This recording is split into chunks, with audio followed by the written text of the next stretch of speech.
presidential meetings, family breakups, and a miracle debunked. We're getting into it next. I'm Maria Menounos, and you're tuned in to AfterBuzz TV, the ESPN of TV talk. Now, let the buzz begin. Welcome, you guys, to our after show at AfterBuzz TV for Messiah. You guys, we are covering this episode. We're just diving right into it. There's so much to talk about. Covering episode 8, Force Majeure. We are all talking President's secret meeting. All right, Felix's family breakup and Abram and Ava's connection. You know what connection I'm talking about, okay? The connection. We're also talking about our special segment, WWhyD. What would you do in case you haven't heard us talk about our special segment? And we also have our news and gossip. But first, before we get into everything, how are you, Ebone Chatman? I'm good. How are you? I am good. You are our Great. Netflix extraordinaire. Oh, yes. This is all I do is binge. Binge. Binge. It's a lifestyle, you guys. That's what it is. Just sit home and watch it and binge it. I loved this episode. Me too. I feel like it's gotten extremely heavy in the past, these like last episodes, you know. Oh, completely. So much to talk about because it started off kind of like, okay, establishing character. Right, What are we really talking slow. about? And now it's just like bam, bam, bam, bam, bam. So what were your overall thoughts about episode 8? So glad you asked. Yeah. Because I have them right here. I see on your notes. Yeah. I said this episode was good for Team Believer. Okay, in case you don't know. Yeah. Team Skeptic, Team Believer, filling you in. There you go. Hashtag Team Believer. Mm-hmm. Yes. I love that they... Let's see, what did I write? I love that they teased us with a little romantic scene because I feel like this show has been very serious. Like, it's been very... Like, yeah. whoa, what's happening? Like, it's been so serious. I was like, ah! I was going to ask you if you thought that, like, they needed that in there or if you think it's misplaced. It wasn't necessary, but, I mean, I was kind of like, okay. Well, I know that's your man, so you just wanted to see right. what would happen. What was going on? But I kind of enjoyed. I thought it was like wasn't necessary to like any of the plot line whatsoever. Yeah. But I think it's always fun to see kind of like Ava let her hair down, or like she was kind of like really going through a decision during that moment. So I feel like maybe that's where they kind of were trying to go with that. But I enjoyed because I felt like it was a good breakup pace there. Yes, because it is. You're right. It is so serious, and to have like a moment of passion. Yes. Caught up in the passion of it all. I agree with you, and I think it was really cool to see that because then it makes the characters more three-dimensional, you know? So I appreciate them writing that in. Diving right into it, let's talk about the president's secret meeting because that's honestly where the entire episode starts off is straight away with that presidential meeting because we remember in the last episode he was kidnapped. Right. Basically. And I was like, who is kidnapping him like this? Right. So crazy. It's the president of the United States. Oh, because that's Who normal. else? Yeah. Mm-hmm. So he talks to him about withdrawing all the troops from around the world. Right. Everywhere. Right. Now, do you actually think that that would bring about peace? I mean, I don't know if it would, I don't know. It's so hard to say. The thing is like, of course, everyone wants world peace. That is like goals, hashtag goals, right? And you would think that like people being home with their families sounds wonderful. However, if we withdraw our troops, that doesn't mean that they're going to withdraw theirs. Correct. Right? So then that means that they're like, okay, great. Like this will be easy for us to come and conquer like, I don't know. I feel like if you're trying to like win something and you see someone retreat, you're kind of like, let's go in for the kill. Absolutely. Right? So then there would be kind of like bombings all over Los Angeles and all over the world. And I just feel like that would maybe not. Well, there might not be bombings. I mean, we would take our troops back here. Right, back so here. We but would I'm saying still be like defending us. We would just not have our hands in everybody's pockets. Well, you know that we're the USA. Well, of course we're in everybody's pockets. What the heck? Come on. This is not the USA without the pockets. We need to be in your pocket, my pocket, everybody's pocket. But he keeps telling him that like if you do this, there will be world peace. And he names all these names that the US has actually helped get into power who have just wreaked havoc on their nation. So, and he's like, well, those are individual people. We don't hold any responsibility. Those are individual people. So those are isolated incidents. Right. You know, but there's been so many isolated incidents, and I think that's what he was getting at. But I don't think that it would. I don't think if we withdrew literally all of our troops from around the world. Yeah, what exactly would that even mean? I don't think that would create peace necessarily. I think it would be a whole nother problem.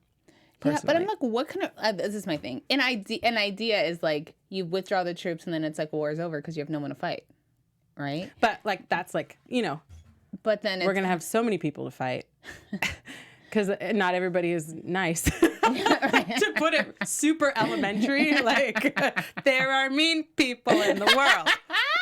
Okay. So that's why war is upon us all the time. Yeah. So the way he looks when he is talking about peace in the Middle East, basically. I mean, I assume that this is where his focus is on the Middle East. I know he said draw it from around the world, but I really think his focus is on the Middle East. And this phrase keeps coming up about history. Him talking about history. There is no more history. History has ended. Yeah, there's only now. What do you think that means? I mean, the only thing that I could possibly think about, if I go back all the way to like my Bible study and like try to figure Bring this it back, out, girl. Right?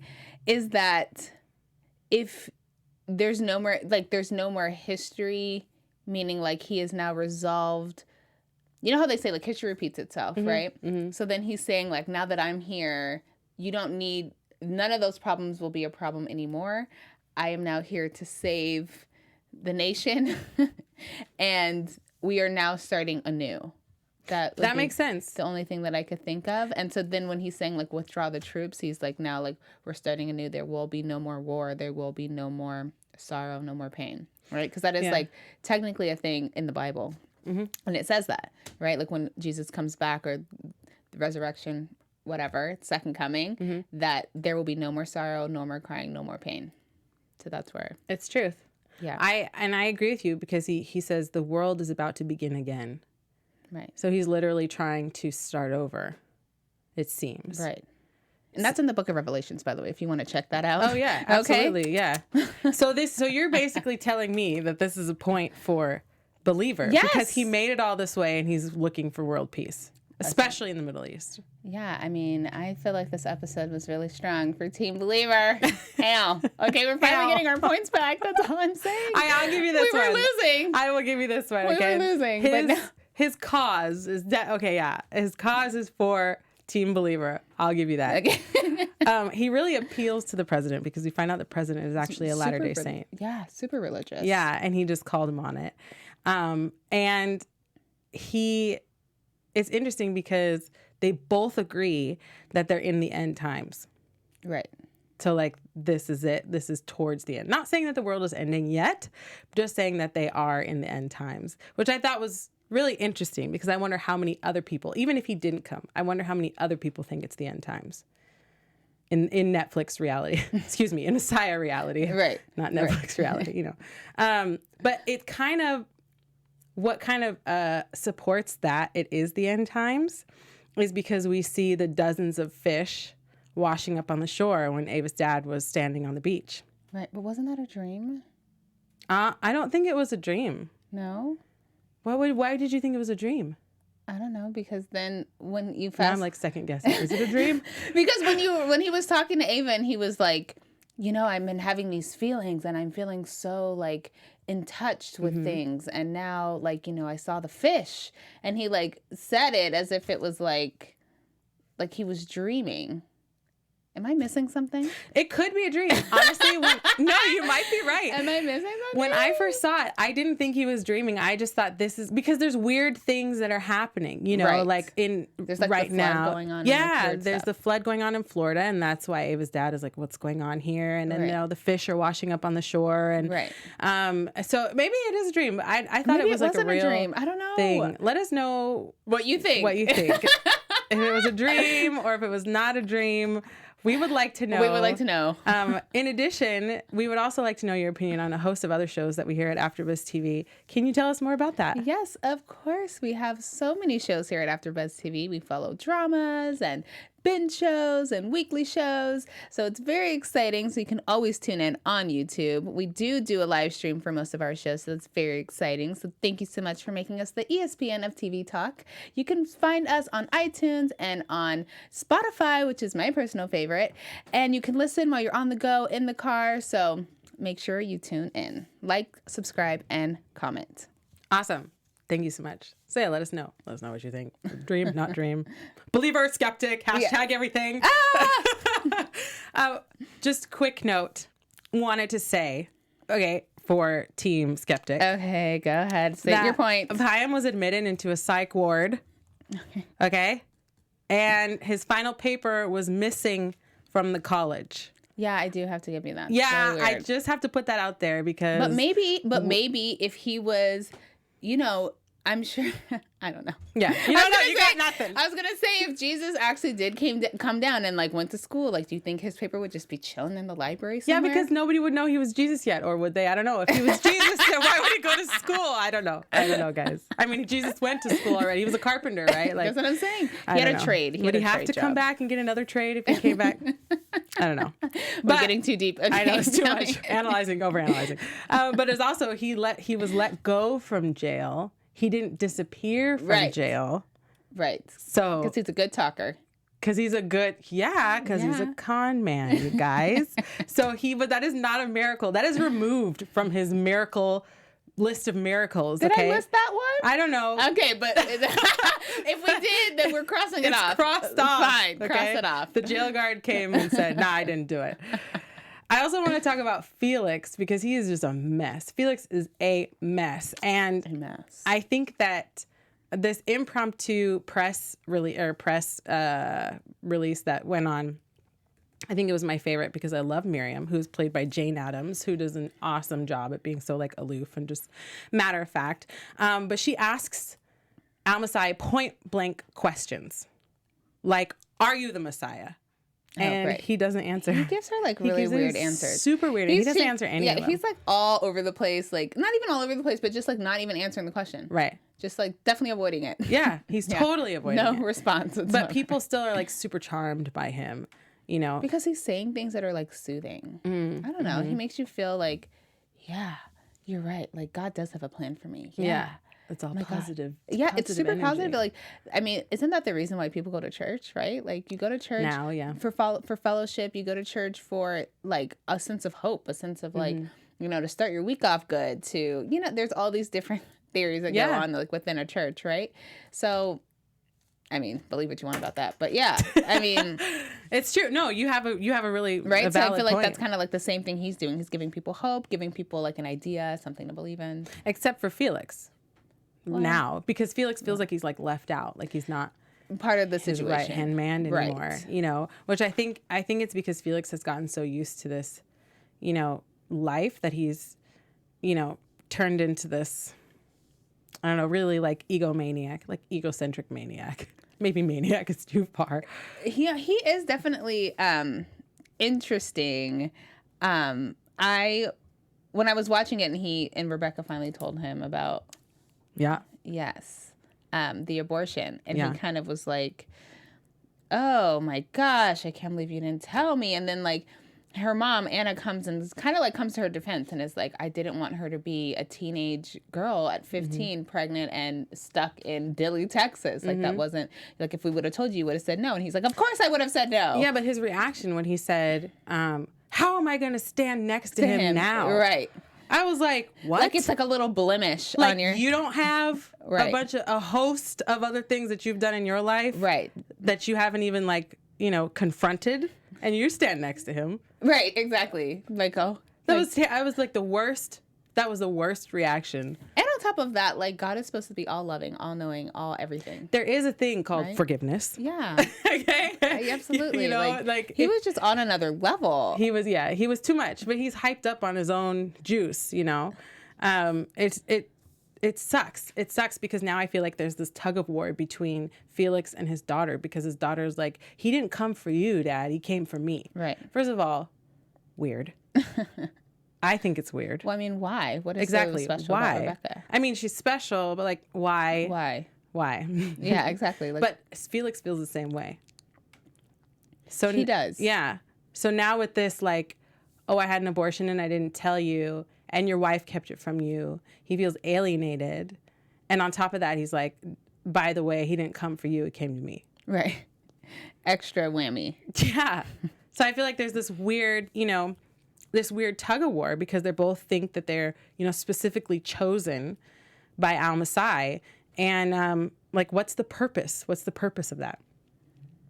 I think that they feel like I feel like everyone wants to feel special. Mm-hmm. And the thing is that Al-Mesih kind of came to them in like, in a way where he showed up at the church. He was there, like, saved Rebecca from the tornado. He then, Felix came to get him. Like, Felix kind of inserted himself in this, if I'm being honest. Yeah. That's why we have this show. Right. We want honesty. He came to the courthouse to pick him up after the trial. He brought him back to the house, to the church. He kind of inserted himself into feeling or thinking that he was like the chosen one, or like his family was the chosen people. But like, really, if you look at it, like, he came to Al-Mesih. Al-Mesih did not come to him. So True. yeah, that's very true. Whatever he's feeling, It's kind of invalid. sad. Sorry, Felix. You Sorry, don't Felix. matter. It wasn't for you, boo. I'm curious to see how that will play out. I don't think that Rebecca has any. Not saying that young people can't be used, because they can. Okay, guys, don't bite me. But I think that in this situation, Yes. there's nothing right now that she can be used for Al-Mesih anyway. Right. Yeah. But they do have like a really weird, interesting connection. They have a weird connection, and I don't know why. Something about it makes me uncomfortable, and it also makes her mother uncomfortable.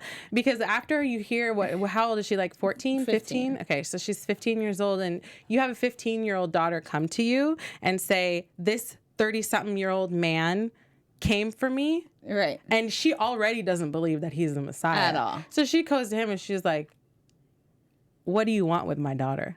Claws out, mama bear happening. Of course. What do you want with my daughter? He has the audacity to say, she said, you have to let her go at some point. She has to become her own person. You have to let her go at some point.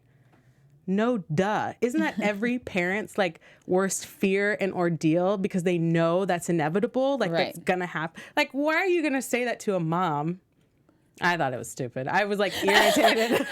Okay, says the mom on the panel. This one. I have a mom, and somebody was like, you're gonna have to let go of your daughter at some point. I'd be like, no, shiznit, okay? Like, she's mine. She's my daughter.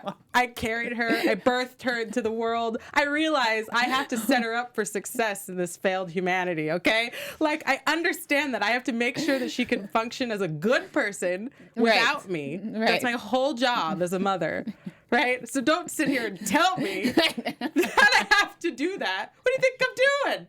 I would lose it. But I mean, the thing is, Rebecca's already super independent as is. You know what I'm saying? Like, mom's over here drunk, like, anyway. Yeah. So it's like she's going through her own thing. She's pretty independent. If you ask me, I don't know.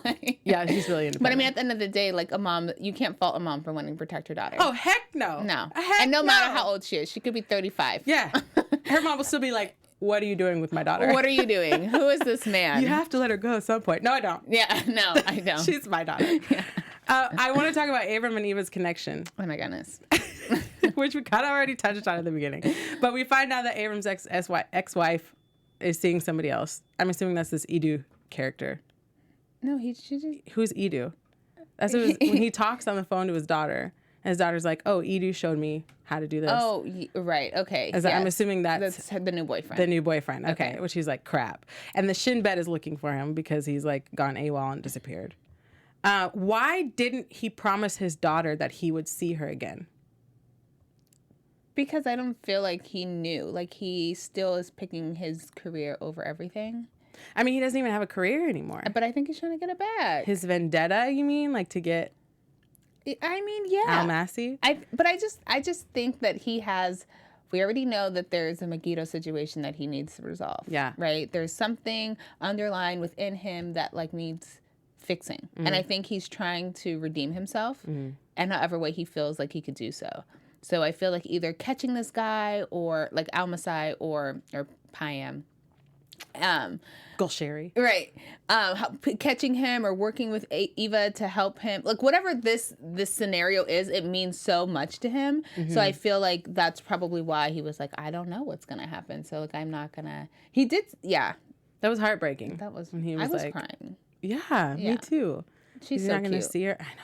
Not going to see her again. So he, okay. And last but not least, they shared the kiss. The connection is there. We touched on it already. I don't think it's going to go away. We'll probably see it again. Yeah. But I think you're right when you were talking about their connection is they don't have to deal with their personal reality. That's what you said a couple episodes back, that they're both like super workaholics. Right. So they have a ton in common. And I think they're so stressed out that that's why they need each other so much. Right. They kind of like depend on each other. They have a good connection. Yeah. Like work-wise. I think they're both like so driven. Yes. So like that's what gives them that same thing in common. But Ava has morals. She was like, wait, are you married? Right. And he was like, I don't know. Right. I don't know. What kind of answer is that? I'd be like, Sir, no, are you married or maybe not? you're married like with a ring, but you're not married physically or mentally right now. Yeah. And that was interesting. Okay, but I want to talk about Jibril. All right. And Samir. Is he getting married? Where is he? First of all, where is this man? Okay, so I think Samir and Jibril are like on opposite sides of the political spectrum right now. Okay. Because I was like... Jibril is being exploited, I think, for political gain for Palestine. Okay, yes, because they think he's like the new... He's like this Al-Mesih. new leader. Yeah, this new leader, an activist now. Right. Which he had no idea about any of this. And then they're like, here's a prepared speech. Please remember it. Yeah, because he can't read. And his friend Samir is being groomed for the opposite. I don't know what that is yet. But where is he? I don't know. He's like in the middle of nowhere. Because remember when they left the desert and then the elder was like, "Come to me. I'm gonna take you to the city. They're gonna have open arms for you." Blah. Yeah. Where did they take him? Like all you know is like the next scene. All the boys are like in. They're like getting clean. They're like laying in the room. Mm-hmm. Like that's all you see. It's like a special training house for something. It's weird. It's I'm just weird. Like, where is he? But obviously his friend Samir has reservations about it because he always is seen like in the corner, second guessing things, or he stops reciting things, or he still has the book that he was reading to Jibril and the guy takes it away from him. So right. And they said the only thing you can read is the Quran. Yeah. Which I was like, or whatever the book, or whatever he said the Quran. exactly. Yeah, but yeah. I was just like, oh my word, like, is it wow, like, is it that serious? I guess. I guess it's serious, but whatever it is, it's on the opposite. They're on the opposite playing side. field here. Okay. So that'll be really, really interesting. Real quick, into our special segment, WWhyD. Yes. Okay. Here's the scene. Oh boy. You are the one who was starved in the desert. You were dehydrated and ready to move from your situation at any cost. You had made it that far. What did you have to lose? You stripped yourself naked. You walked across enemy lines. And you faced guns. And you're now considered a great leader. An activist now being added to your title. You are being kept safe from radicals, but you are now presented with a cause for your country. You are given the opportunity to take a stance to make a difference, but you don't have all the facts. Nor are you allowed to speak what you know. The agenda is in front of you, prepared with a script to rise up a nation. You take the speech in your hand to memorize and recite. What would you do? Well, that was a very descriptive situation. Yes. And I feel like, see, my type of personality, you guys, is so like by the book. Like I'm so like whatever you tell me to do, I will do. That's so bad. I'm working on it. 2020, I'm working on it. Why is that bad? It's not that bad. It is pretty bad. Be by the book is not. I'm very like, okay, you asked me to do this. Okay. No questions asked. Like, I'm just the person that's just like, okay, you asked me to do it. I'm doing it because you told me to. So you're saying you would be like, I'll read the script. Yeah. Yeah. I'd be scared. And they're telling you like, no, this is what you have to do. And they're not like forceful, but like forceful with words and like words of encouragement in a way to like manipulate you to want to say the speech and like do what their will is for you, right? So, well, I mean, at least that was for Jibril. So I feel like if that was I would sit there and learn that stupid speech. You'd be like, I'll do it. I'll get it. I'll do it. It's fine. I'll cry on the inside later. It's okay. I would tell them, sure, I'll do it. And so they leave. And then how are you going to get out? They have you in a room. I wouldn't leave. They would leave. And then I would take that time, instead of like learning the script, I would take that time to sit there and think about it. Think about what? I would read the script and think about what I'm saying. What am I actually doing? What am I doing here? What is the meaning of this? Okay, and then let's say you didn't like what you heard. Yeah, I would say, no, I'm not going to do it. What if they're like, I'm going to kill you? I'd be like, well, bye-bye. I know where I'm going, so, I'm here. Like, people, because you're risking your life over here, Tatiana. I know, but people said that people are already out to get him, right? If I was in Jibril's situation and I didn't have a mother and I didn't have a father and I didn't have any kids and I was a young kid, I'd be like, my home is destroyed. My parents are dead. My best friend left me. I almost starved and died in the desert anyway. Now I'm here. I didn't go through all of that to push your agenda. Right? I think I want to live. I think that's what I want to do. So I think I'm just going to go ahead and just take the L and just read the speech. That's good. That's good. I like it. Yeah. Moving on to our news and gossip. You have a nice one here for us. A little something. A little something. Okay, so talking about the producer and director of Messiah. His name is Michael Petroni. He worked in the early 1990s as a comedy writer, actually, and performed on an Australian television as the Psycho Bob. I guess that was like his character. It was Psycho Bob. And then in 1994, he moved to Los Angeles to study screenwriting. He wrote his first feature film script and titled Till Human Voices Wake Us. That sounds very scary, very ominous. And then since his debut, he's co-written a few things like The Queen of the Damned and Possession. And then this was a Korean film that they turned into an English film, Addicted. And then in February of 2008, he was writing The Chronicles of Narnia, The Voyage of the Dawn Theater. I know, The Traitor. I honestly love Narnia. Me too. And I think I have all the books because in 8th grade we would like read. We were doing this for like the decathlon or something. So we were like reading, for them to quiz us. So yeah, I read all the books. We did all the symbolism. Religious, again, that book is very religious and has a lot of religious symbolism. Oh yeah. So I love that he's also now relating that to a Netflix series.